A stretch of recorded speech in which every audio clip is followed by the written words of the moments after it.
السلام عليكم ورحمة الله تعالى وبركاته. إن شاء الله راكم كامل بخير وعلى خير. اليوم معنا رزنامة التسجيلات الحاملي بكالوريات 2021. التسجيلات تبدأ من 27 جويلية إلى 29 جويلية 29 جويلية من هذا الشهر.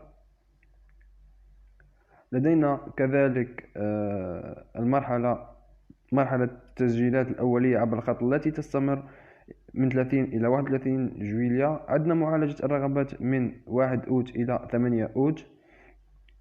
لدينا كذلك المرحلة الثانية الخاصة بالمترشحين الموجهين للمدرسة العليا للأساتذة التي تبدأ من 9 أوت إلى 13 أوت.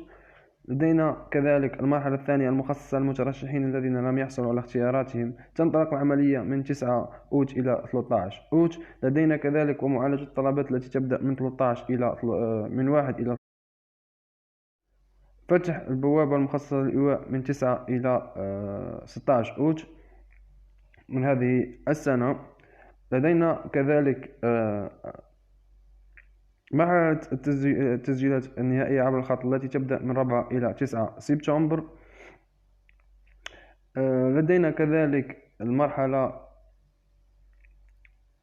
الخاصة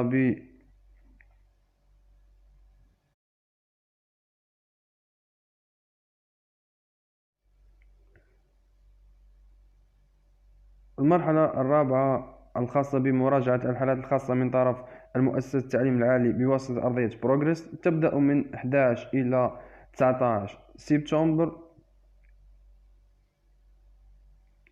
لدينا كذلك فتح الأبواب المخصصة للخدمات الجامعية، تبدأ من 4 إلى 18 سبتمبر من هذه السنة.